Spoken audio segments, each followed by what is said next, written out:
반갑습니다. 시대의 흐름으로 보는 미술사 두 번째 시간에 해당되겠습니다. 교과서는 81쪽을 펼치고 프린터물 6쪽에 해당되는 부분들이 이번 시간에 진행하도록 하겠습니다.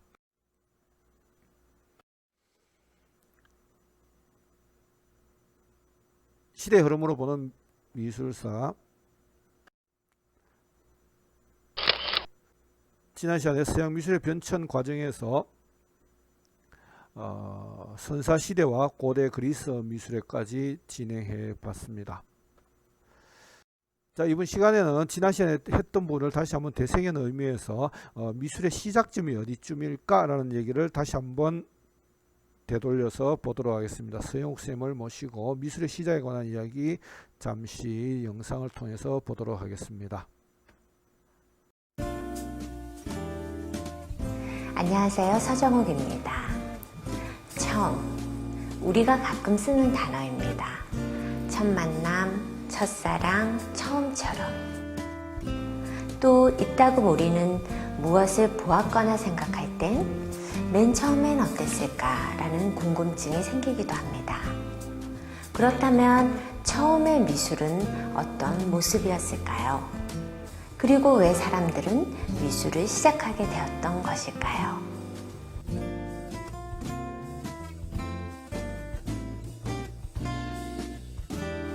이 그림을 보시죠. 들소를 그린 그림입니다. 어떠신가요? 크게 특이한 점은 없어 보입니다. 들소들의 색상도 그럭저럭 표현되었고 형태 또한 분명합니다. 좀 더 자세히 볼까요? 역시 그리 특별한 점은 보이지 않습니다. 보통 그림 같습니다. 하지만 이 그림은 지금으로부터 15,000년 전의 그림입니다. 놀랍지 않으신가요? 15,000년 전이면 구석기 시대입니다. 동굴에서 살면서 열매를 따먹거나 동물 사냥으로 살아갑니다. 생활 도구라고 해봐야 돌을 깨어서 만든 것뿐이었죠. 사냥을 했다고는 하지만 자신이 사냥감이 되기도 했던 늘 불안한 생활들. 그런데 도대체 그런 바쁜 생활 중에 왜 그림을 그렸던 걸까요? 그리고 그때를 그 원시시대를 상상해 보았을 때 너무 잘 그렸습니다. 그림을 그린 사람은 원시인 작가였을까요? 아니면 취미생활을 하는 원시인들이었을까요? 지금까지 보신 그림은 알타미라 동굴의 벽화입니다.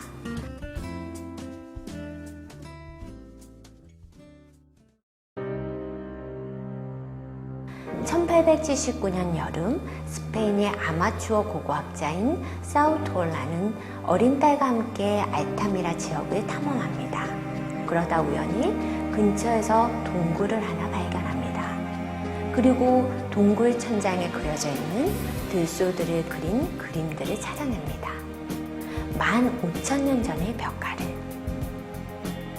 이 그림이 원시시대 그림이라는 걸 알게 된 사우토올라는 이것들을 책으로 만들어 사람들에게 알립니다. 하지만 소문을 듣고 온 많은 사람들은 이 정교한 그림이 원시인들의 작품이라는 것을 도무지 믿지 않습니다. 오히려 사우토올라는 그림들을 조작했다는 의심까지 받게 됩니다. 결국 이 그림이 선사시대 것이라고 확실히 밝혀진 것은 한참 후에 근처 동굴들에서 비슷한 그림들이 발견된 다음입니다. 이 그림은 라스코 동굴의 벽화들입니다. 이 그림도 구석기 시대의 그림들이죠. 학자들은 왜 그때 그들이 그림을 그렸을까? 라는 여러 가지 추측을 합니다. 첫째로는 그림 그리기가 당시의 놀이가 아니었을까? 라는 생각입니다. 사람에게는 꼭 놀이 문화가 필요하니 원시시대의 취미생활이 아니었을까? 라는 거죠. 두 번째로는 노동기원설이라는 겁니다. 당시는 사냥이 삶의 대부분을 차지하는 때였고 그림들이 대부분 동물들인 것으로 보아 사냥에 흥을 돋우고 능률을 높이기 위해서 그리지 않았을까라는 것입니다. 세 번째는 주술기원설입니다. 사람들은 무엇을 희망하거나 기원할 때 어떤 의식을 행할 때가 있습니다. 그러니까 원시인들도 사냥이 잘 되기를 기원하는 바람으로 그림을 그린 것은 아닐까. 그리고 그곳에서 어떤 세레모니를 한 것이 아닐까라는 추측들입니다. 글쎄요, 어느 이론이 사실일까요? 하지만 무엇이 사실이든 우리가 할 수 있는 건 추측일 뿐입니다. 오히려 이런 생각이 들지 않으십니까? 15,000년 전에 원시인들이 이렇게 잘 그린 것을 보면 미술은 문명에서 발전한 것이 아니고 인간 그 자체의 행위였구나. 그리고 미술은 정말 시간을 초월해 인류에게 꼭 필요한 것이었구나.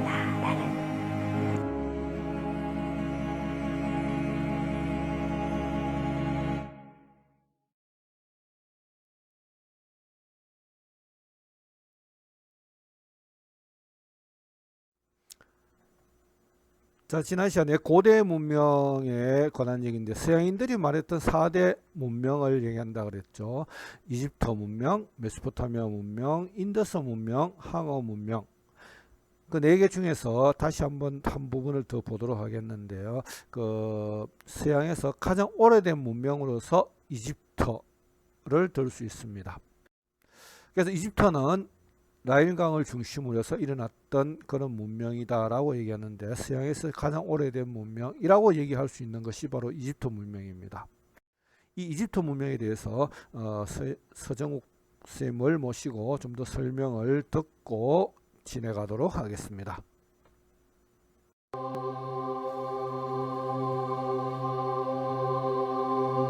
안녕하세요, 서정욱입니다. 오늘은 먼저 작품들을 감상해 보시죠.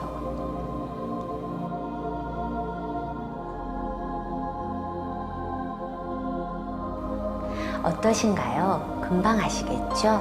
고대 이집트의 미술품들이 분명합니다. 그런데 어떻게 우리는 이렇게 바로 알 수 있을까요? 보통 작품들은 창의성을 기반으로 하고 작가의 상상력을 바탕으로 만들어지기 마련인데 고대 이집트 작품들은 꼭 한 분의 작가가 만든 것 같은 어떤 통일성이 있는 것 같습니다. 작품마다의 개성은 찾기 어렵습니다. 그들의 미술품들을 보면 매우 정교하고 섬세하며 화려하고 아름답고 때로는 웅장하나 어떻게 보면 좀 답답합니다. 그렇다면 왜 그랬을까요? 하지만 그 질문의 답은 생각보다 간단합니다. 기원전 3000년 전 고대 이집트인들의 마음이 바로 그랬으니까요.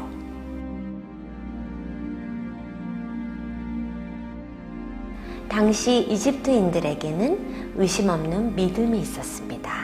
그리고 그 믿음은 바로 영원불멸이었습니다. 죽어서도 현세와 같은 세상이 존재한다고 믿었던 것이죠. 그 신념이 3000년 긴 세월의 이집트 문화를 만들게 됩니다. 당시 이집트에 없었던 것은 유행입니다. 지금처럼 기성세대들이 하루가 다르게 변하는 시대의 트렌드를 이해해야 할 필요가 전혀 없었습니다. 그들의 삶에는 변하지 않는 엄격한 규칙과 공식이 있었습니다. 그들이 추구했던 것은 완벽함 그리고 완전함이었습니다. 이런 그들의 마음을 이해하면 우리는 고대 이집트 미술품들을 좀 더 쉽게 알 수 있습니다.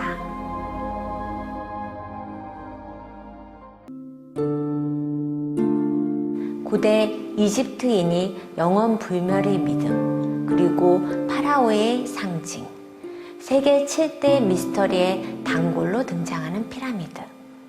쿠푸왕 피라미드의 높이는 146m, 한 변의 길이 230m, 2.5톤의 돌 230만 개로 이루어진 거대한 건축물. 도대체 기원전 2500년 전 무슨 과학적 근거와 장비로 이런 엄청난 건축물을 만들었던 걸까요? 이 수수께끼도 간단하지 않을까요? 당시 이집트인들이 믿음, 신념, 집착 이런 것들이 바로 상상할 수 없는 인간의 힘을 끌어냈겠죠. 그들은 지금처럼 편리함이나 새로움을 쫓지 않았습니다. 이렇게 해야 하나 저렇게 해야 하나 고민도 없었을 겁니다. 그들에게는 답이 이미 정해져 있었을 테니까요.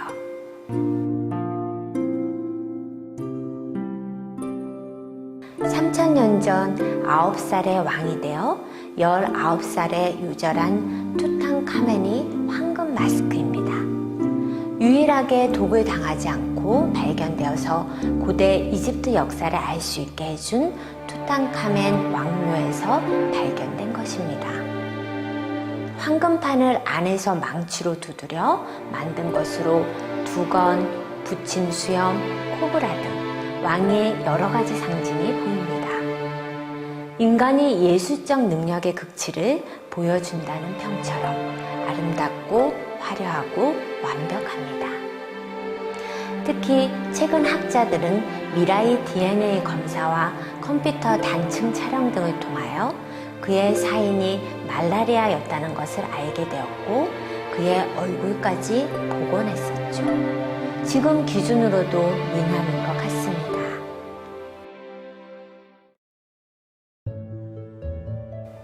네페르티티 왕비의 흉상입니다. 이집트의 수많은 조각상 중에서 최고로 유명하며 관람객들에게도 가장 인기가 있는 작품입니다. 이집트 최고의 걸작이라고 불리는 이 작품은 놀라울 정도의 사실적 묘사를 하고 있습니다. 갸름한 얼굴, 시원한 눈썹, 오똑한 콧날, 단정한 입술.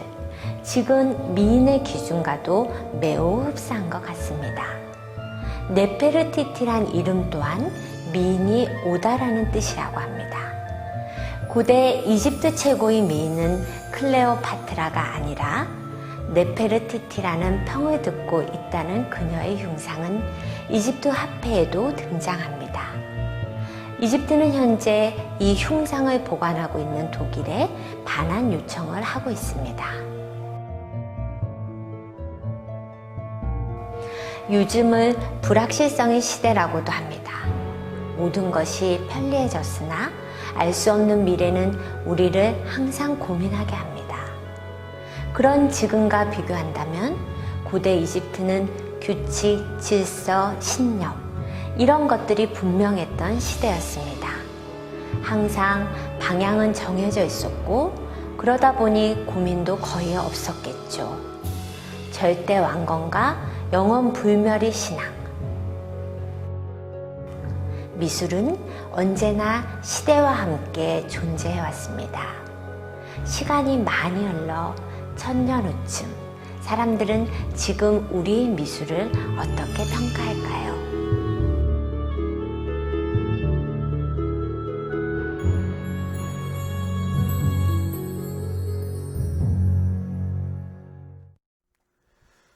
자, 이번에는 로마 미술로 들어가 보도록 하겠습니다. 로마 하면은 이태리의 수도 로마를 말하고 있죠. 지중해에 있는 그 이태리, 로마 부분을 중심으로 해서 이랬던 문명을 가지고 우리가 로마 미술이다라고 얘기할 수 있을 겁니다.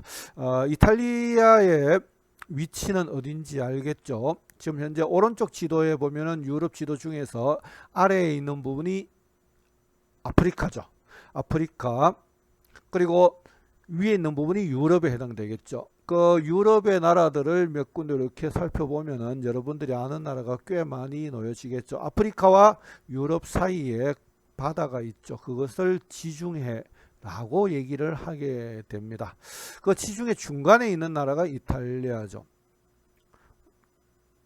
그리고 왼쪽으로 쭉 가게 되면 유럽의 제일 서쪽 끝에가 이제 포르투갈, 포르투갈과 맞닿아 있는 스페인 아래 아프리카와 가장 근접되어 있는 곳이 모로코, 그리고 이탈리아를 중심으로 해서 이탈리아 북쪽으로 올라가면 스위스, 프랑스, 그리고 독일, 저 위에 노르웨이, 핀란드까지 가겠죠. 왼쪽으로 바다 가운데 섬 영국과 아일랜드가 보이기도 하죠. 이런 이탈리아의 도시를 본다면 이탈리아 왼쪽에 사각형 안에 있는 지도가 이탈리아 전도인데, 중간에 있는 것이 이탈리아 수도 로마에 해당되는 부분이겠습니다. 이탈리아 아래에서 남부 쪽이고요. 남부로 내려오게 되면은 카프리, 폼페이, 소렌토, 나폴리 이런 그 지중해 해안 도시의 그 미항들이 놓여 있습니다. 그리고 위로 올라가면서 로마 위에 피렌체, 더 위로 올라가면은 밀라노, 더 올라가서 지중해 동쪽 끝에 베니스가 있죠. 이런 도시들이 있는 곳이 바로 이탈리아라고 얘기할 수 있겠습니다. 프린트물 6쪽에 넘어가서 6쪽의 중간 단락에 로마 미술하고 나와 있죠. 첫 번째 줄에 보면 흔히 로마 미술을 최종 단계에 들어선 그리스 미술, 즉 로마인의 통치하에 있는 그리스 미술의 시작으로 본다라고 적혀 있고요. 고대 그리스 미술이, 지난 시간에 얘기했던 고대 그리스 미술이 외부적이고 이상적인 아름다움에 치중하였다면, 고대 그리스 미술의 특징이 뭐라 그랬죠? 이상적인 아름다움을 추구하였다. 한 단어로 얘기한다면 이상미라고 얘기했죠. 그렇다면 로마 미술의 가장 큰 특징은 뭐였을까요? 로마 미술의 가장 큰 특징을 한 단어로 얘기한다면 실용성이 강조되어 있던 그런 시대가 바로 로마 시대다라고 얘기하게 되는 거죠. 그 세 번째 줄에 특히 신비적이었던 그리스 건축에 대하여 로마의 건축은 시멘트, 모르타르 기법의 창안이 구조적인 기술의 진보를 가져왔다라고 얘기하고 있는 거죠. 그래서 로마 미술에 있어서의 가장 큰 특징은 실제 사용할 수 있는 그런 경기장이 만들어지고 목욕탕이 만들어지고 이런 것들이, 그래서 실제 사용하는 원형 경기장, 공중욕장인 테르메, 이런 것들은 로마 시민들이 실제 사용했던 그런 건축물에 해당되겠죠. 그래서 일상적으로 사용하는 데 부담이 없는 이런 것들을 가지고 실용성이란 단어를 쓰게 되는 거죠. 그리고 조각을 만드는 데 있어서도 조각은 미적 아름다운 어떤 대상을 조각으로 했는 것이 아니라 실제 영웅들의 모습들을 카라카라나 시저나 브루투스, 아그리파 이런 영웅들의 개인 초상 조각을 굉장히 많이 만들었죠. 실제 존재하는 초상 조각을 만들었다. 실용성, 이렇게 얘기하게 되는 부분들이죠. 그리고 건축물의 실제 실내에 있어서 벽화를 많이 그려지게 되는 거죠. 그래서 그 실내 공간을 갖게 된 건축에 있어서 실내 공간이 넓고 시원하게 보이도록 벽화를 2차원적인 해화가 아닌 3차원적인 그런 모습으로서 착각과 한영을 불러일으키는 착시 효과의 기초가 된다라고 나와 있습니다. 바로 이런 벽화를 통해서 실내가 넓게 보이게 만들었던 이러한 시도, 이러한 것들이 실용성, 이렇게 얘기되어질 수 있는 부분들이죠. 대표적인 조각품은 로마인의 초상, 어떤 이상적인 대상들을 표현하고자 한 것이 아니라 실제 존재하는 인물들을 조각으로 남기고자 했다라는 거죠. 그리고 영웅들의 조각을 만들었다. 아우구스투스상. 그래서 전쟁에 승리했던 아우구스투스를 기리기 위해서 조각품을 만들죠. 이것이 실용적인 아름다움을 추구했다라고 얘기하는 거죠. 어느 나라든 가든 그 나라에 보게 되면은 그 도시가 형성되는데 그 강이 존재하고 있죠. 강이 존재하는데 이 로마 시내를 흐르는 강이 있습니다. 그 로마 시내에 흐르는 강이 로마 테레베 강에 해당되는 부분들이죠. 그 강이 요게 요 강은 그렇게 넓진 않고요. 우리 남천보다 조금 더 뭐 남천과 거의 유사한데 깊이는 좀 더 깊죠. 깊이는 더 깊은데 남천과 유사한 형태의 강이 하나 흐르고 있는데 그것이 로마 시내를 흐르는 테레베 강에 해당되는 부분들입니다. 로마 하면 가장 크게 대표적인 건축물이 하나 있는데요. 혹시 기억나는 건축물이 있나요? 콜로세움. 바로 로마 시내에 있는 원형 경기장이었죠. 로마 시민들이 같이 보는 원형 경기장이었는데 이는 원형 경기장이 만들어졌다 그래서 실제 사용할 수 있는 경기장이다 해서 실용성이라는 단어를 붙이게 되는 거죠. 외부에서 보는 그런 모습의 콜로세움이죠. 이 콜로세움의 내부의 모습이죠. 내부의 모습인데 현재는 많이 좀 파손되어서 위에 부분이 다 이렇게 무너져 있는 부분이 보이지만은 이게 현재 모습의 콜로세움의 내부 모습입니다. 그 콜로세움에서 북쪽으로 조금만 올라가면은 그 같이 보이는 근거리에 개선문이 놓여 있습니다. 콘스탄티누스가 전쟁에 승리한 것을 기념하기 위해서 개선문을 지었죠. 저 뒤에 배경에 보이는 부분들이 콜로세움의 모습이 보이죠. 그 북쪽 편에 콘스탄티누스의 개선문이 존재합니다. 이런 실제 존재하는 인물을 기념하기 위해서 건축물을 만들어내게 되는 부분들이죠. 이런 것을 가지고 이제 개선문, 실용성 이런 얘기를 하게 되는 거죠. 그리고 로마 시내에 가서 가장 대표적인 신전 건축물 중에 하나가 판테온 신전이 있죠. 판테온 신전, 포로 로마노, 그 로마 시내에 있는 건축물들에 해당되는 부분들입니다. 그 오른쪽에 있는 그 기둥의 제일 머리 부분에 보게 되면은 건축물이 이오니아식의 양식을 주두 부분을 보면 이오니아식의 양식이 보여지고 있죠. 그리고 왼쪽에 있는 기둥 위에 보게 되면 주두 부분을 보니까 나뭇잎이 화려하게 장식되어 있는 키역자가 많이 들어가 있는 듯한 느낌을 가지게 되는 부분들이죠. 이런 양식을 뭐라 그런다? 코린토 양식. 그래서 그리스 얘기할 때 그리스 건축 양식 세 가지를 얘기했죠. 도리아식, 이오니아식, 코린토. 그 세 가지를 얘기했는데 여기에는 왼쪽의 것은 코린토 양식이고요. 오른쪽의 것은 이오니아식, 이오니아 양식을 취하고 있습니다. 벽에는 실내를 좀 더 넓게 하기 위해서 벽화를 그려 넣었다라고 얘기했는데 이런 벽화들이 등장하게 됩니다. 그래서 AD 시절 그 시절에 보면은 벽화가 나오는 요거는 폼페이에 있는 벽화들입니다. 폼페이는 그 이태리 남부 쪽에 있는 도시죠.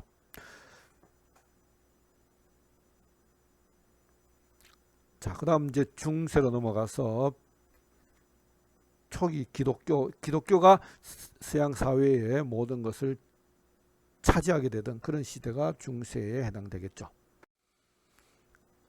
중세 초기 기독교와 관련되어 있는 그런 하나의 건물로 볼 수 있을 텐데요. 초기는 기독교가 탄압을 많이 받았죠. 그러다 보니까 기독교가 지하에서 예배를 보게 되는 거죠. 그래서 지하에 있는 예배당, 이런 지하 예배당을 가지고 카타콤이라고 얘기하죠. 그 카타콤의 내부의 모습이 보여지고 있습니다. 그러면서 차츰 이제 기독교가 좀 더 인정을 받게 되면서 지상으로 올라오게 되는 거죠. 지상에 올라오는 모습들이 성 소피아 대성당이 나와 있는 것처럼 이때가 이제 비잔틴 시대에 해당되는 부분들입니다. 그래서 지금 프린터물 6쪽에 비잔틴 미술이라고 나와 있죠. 그래서 콘스탄틴 황제라는 분부터 출발하는 부분이 나오게 되는데요. 그때가 이제 비잔틴 미술이라고 얘기되어지게 됩니다. 이런 비잔틴 미술의 7쪽에 가게 되면은 9번째 줄에 비잔틴 건축의 내부 장식에 보게 되면은 빼놓을 수 없는 것이 하나 있죠. 빼놓을 수 없는 것이 뭔가 하면은 모자이크가 되겠습니다. 앞에 보이는 성소피아 성당에는 돔이 형성되어 있죠. 그래서 둥근 지붕. 그래서 비잔틴 미술의 가장 큰 특징에 보게 되면 전 돔 양식의 건축물과 모자이크 양식의 장식이 이루어지게 되는 거죠. 교회 내부에 보게 되면 벽면에 제단화가 많이 그려져 있는데, 이때 제단화는 대부분이 보이는 것처럼 타일을 가지고, 색이 들어가 있는 타일을 가지고 벽화를 만들었죠. 그래서 그 기법이 뭔가 하면 모자이크죠. 그래서 비잔틴 미술의 특징을 얘기할 때 한 단어를 쓰게 되면 돔 양식과 모자이크란 단어를 쓰게 되는 거죠. 여기도 마찬가지로 제단에 들어가 있는 그림들이 그 모자이크로 장식되어 있는 그런 모습을 볼 수가 있습니다. 예수 그리스도의 모습을 모자이크 양식으로 만들어 놓은 부분을 볼 수가 있습니다. 그 다음 비잔틴 이후에 또 등장했는 것이 로마네스크죠. 로마네스크의 대표적인 성당을 들 수 있다면 피사 대성당을 들 수 있겠죠. 이탈리아에 있는 피사에 있는 피사 성당. 오른쪽에 탑이 약간 기울어져 있는 모습을 볼 수 있는데, 이 탑이 피사의 탑이죠. 피사의 탑을 볼 수가 있습니다. 그래서 피사 대성당의 이 대표적인 건축물이 로마네스크의 대표적인 성당에 해당되겠죠. 그리고 이제 중세에 보면은 고딕 시대를 맞이하게 되죠. 고딕 시대를 맞이하게 되는, 고딕 시대는 그 성당의 모습들이 위로 더 올라가게 되죠. 가장 대표적인 성당이 노트르담에 있는 노트르담 대성당을 볼 수 있을 겁니다. 노트르담 대성당은 어디에 있는가 하면 프랑스 시내에 있죠. 프랑스 시내에 흐르는 강의 이름이 뭐죠? 세느강이 흐르고 있죠. 세느강을 흐르고 있는데, 세느강 중간에 섬이 하나 있습니다. 우리 서울에 보게 되면 서울에 강이, 어떤 강이 흐르죠? 한강이 흐르죠. 한강의 한 3분의 1 정도 되는 크기의 세느강이 흐르고 있는데, 그것이 바로 프랑스 파리에 흐르는 강이죠. 서울 한강에 보니까 작은 섬이 있죠. 그 섬이 여의도죠. 마찬가지로 프랑스 파리에 보게 되면은 세느강변에 강의 중간에 작은 섬이 하나 있습니다. 그 섬이 시대 섬인데, 섬 중간에 노트르담 대성당이 놓여져 있습니다. 이 노트르담 대성당이 고딕 건축물의 대표적인 건물에 해당되는 부분들이죠. 이 노트르담 대성당은 안타깝게도 작년 2019년 4월 15일 오후 6시 30분에 지붕에서 6시 50분에 지붕에 화재가 발생되었죠. 그래서 이게 전소하게 되는데, 너무나 안타까운 하나의 유물이 사라지게 되는 그런 현장이 있었죠. 아마도 중세에 있어서 고딕 시대에 고딕을 대표하는 3대 성당이 있다면은 노트르담 대성당, 독일에 있는 쾰른 대성당, 이태리에 있는 밀라노 대성당, 이런 그 부분들을 고딕 시대의 대표적인 3대 성당이라고 얘기하죠. 프랑스 파리의 노트르담 대성당, 독일 쾰른에 있는 쾰른 대성당, 이태리 밀라노에 있는 밀라노 대성당, 이 세 가지를 가지고 고딕 3대 성당이라고 얘기하는데, 노트르담 대성당이 작년에 화재로 소멸되게 되어지는데, 물론 재건축을 하겠죠. 그런데 너무나 안타까운 일이죠. 이런 고딕 시대에 가장 큰 특징이 있다면은 바로 중간에 원으로 되어 있는 둥근 창이 있죠. 창이 있는데, 저 창이 장미를 닮았다 해서 장미의 창이란 말이 붙어 있습니다. 장미창이란 말이 붙어 있는데, 이 장미의 창을 뭘로 만들었는가 하면 유리로, 색이 들어가 있는 유리로 만들었죠. 그래서 이런 기법을 뭐라 그런가 하면은 스테인드 글라스란 말을 하게 되는 거죠. 그래서 이 창이 장미의 창인데, 바깥에서 빛이 들어올 때 안에 생유리를 넣었기 때문에 굉장히 오묘한 환상적인 그런 느낌들을 실내에서 느낄 수 있다고 볼 수 있는 부분들입니다. 근데 이 장미의 창도 작년 화재로 소실되어서 많이 안타까움을 볼 수 있는 그런 내용에 해당되겠습니다. 오늘은 이 고디까지 얘기하고요. 다음 시간에 3차 시에 중세와 르네상스 시대에 관한 얘기를 진행하도록 하겠습니다. 수고가 많았습니다.